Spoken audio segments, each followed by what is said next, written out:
it was just another random Friday in the world, and I was at work, and just out of the blue, I saw Antoine put in the chat a tweet from someone. I forgot who it was. We'll put it on Chris the screen. Haynes. From Chris Haynes. We'll put it on the screen right now.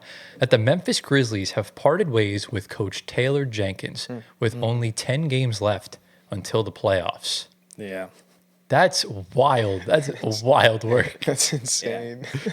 So, obviously it's, Memphis has been very steady since, the Ja Morant, Taylor Jenkins era.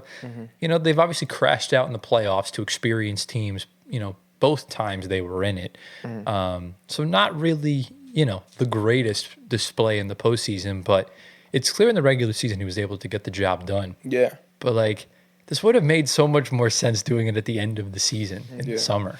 Yeah. But obviously, Antoine, I know you are very high on Memphis, as you always are. Give us your thoughts on this whole thing. Yeah, so this is something I think a lot of us were expecting. Of course, us three, if the Memphis Grizzlies were not really good in the playoffs, they would have moved on from Taylor Jenkins. Yeah. Right in the playoff hunt is really crazy. Clearly, Zach Kleiman had something going on, and I'll talk about it. But just something about Taylor Jenkins. He is the longest tenured coach behind Pop, Spoelstra, Kerr, and Malone. Wow.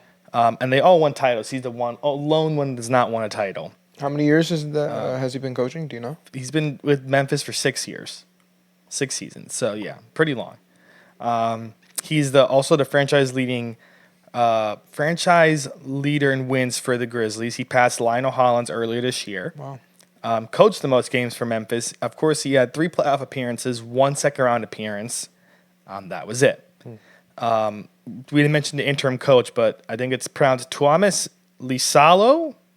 I think that's his name. Yeah, he's going to wind up getting the main coaching job at the end of the season. He was the interim head coach he's named interim head coach for the remainder of the season. He's the first Finnish-born coach in the NBA, which is from Finland.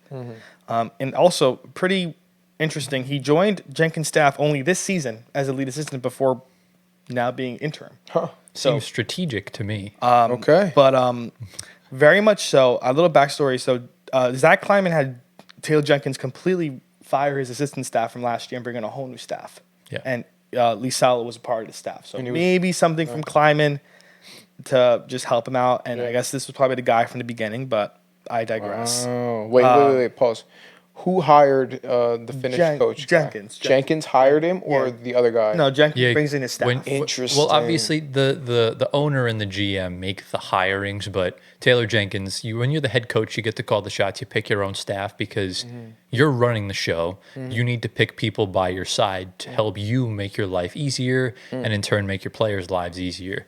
And now, how would you feel if you hired, for an example, right? Right. Let's say you hired one of your best friends to help you coach a team. Now your boss fires you to have this other guy be the head coach of the team. Who's not even been there for a year. Right. What I do you mean, think about that? look, at the end of the day, Taylor... Feels bad, man. But I mean, it does, but at the end of the day now, Taylor Jenkins is going to make a bag without having to do anything. Yeah, he will. So, And he'll have another job elsewhere. He will. Exactly. I could see probably the Suns if Bud goes. I don't know if he'll take that job. That's also he wants a job that has security. He wants years. He wants to be able to feel safe in his position. And look, I don't know how many I've already talked about this with Mike Brown, but Taylor Jenkins is available. If the Knicks don't go out and get him, I don't know what to tell you at this point.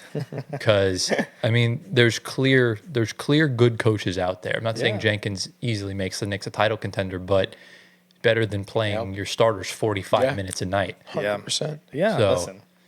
Yeah. But going back, so Tyler mentioned Ja Morant, and from what all the media people are saying, that is the sole reason why Jenkins was fired.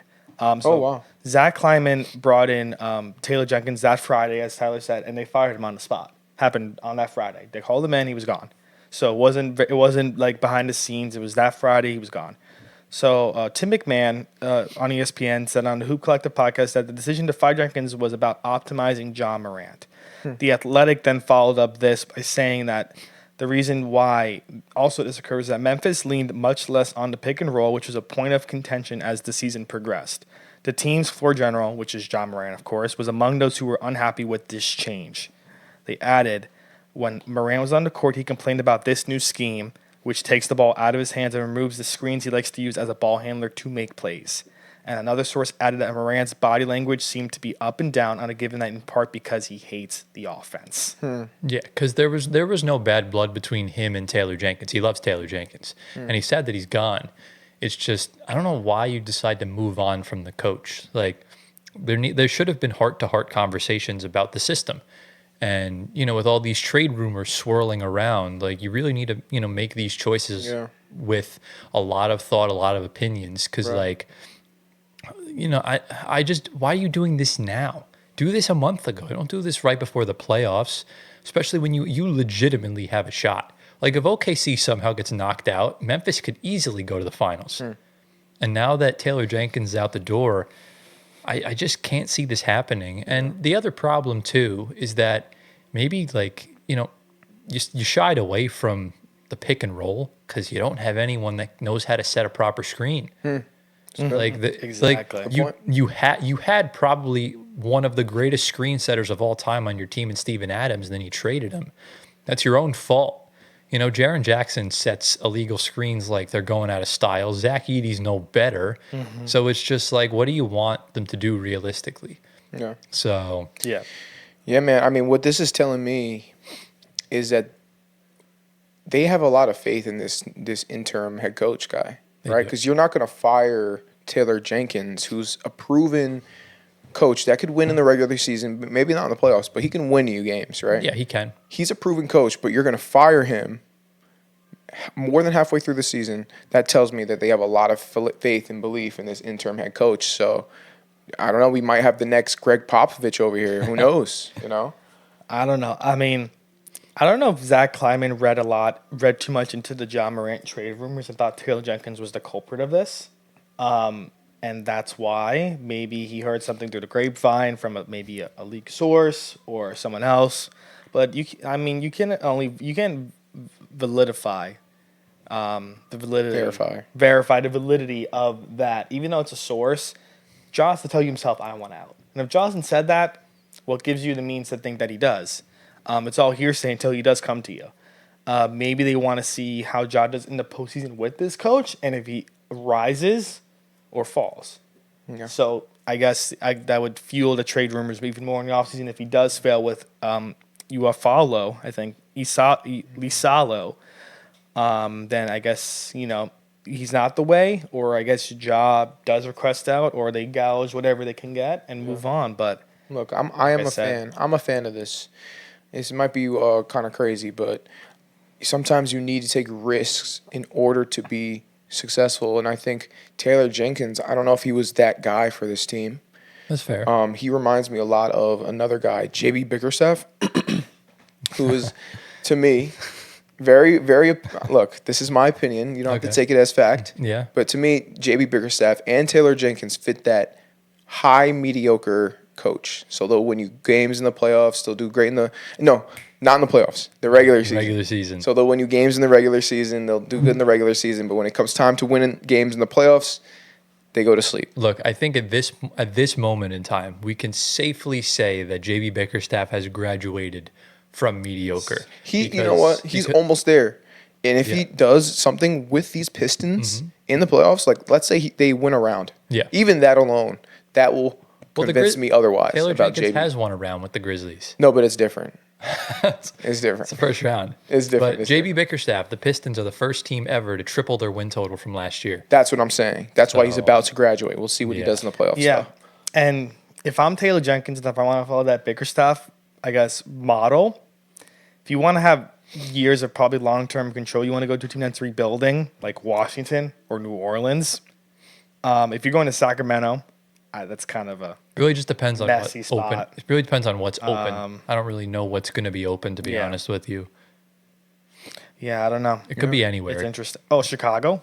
Nah. I think Billy Donovan would go. Chicago's playing really, really well lately. They are. Giddy's playing outstanding. I still don't. See that crazy buzzer beater? It was insane. Giddy. It was going berserk, It was ridiculous. I still think Billy Donovan should get fired. That was my guy in the beginning of the season to go. I disagree. I think he earned his job back. Yeah. He's safe. Yeah. Yeah, I like Billy. Like I always did. I think the best case scenario would be if the Bucks fire Doc Rivers and Giannis stays. We'll talk about Giannis later on. Yeah. But I think Taylor Jenkins would probably be the best replacement for, Milwaukee. well, I mean, yeah, because obviously Adrian Griffin and Doc were not really great replacements for Bud.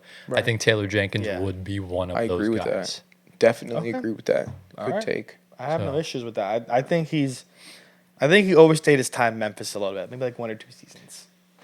I think that's kind of my view on it. To be fair, he did get dealt a pretty bad hand as far as the rosters because last year was totally out of his control. There was nothing he could do. Yeah, the injuries. Ja gets hurt. He was playing really well in that first game Yeah. against the Lakers. And then, the Warriors, it was just a 2-3 series. They were just really close in 2022. And, the Warriors experience got through because that was the farthest they had gone. So I don't really think, Taylor Jenkins, 4 or 6 winning seasons with Memphis is really good. 4 playoff appearances. Yeah. Yeah, I still don't stand by this at this current moment in time. Yeah, the man's a good coach.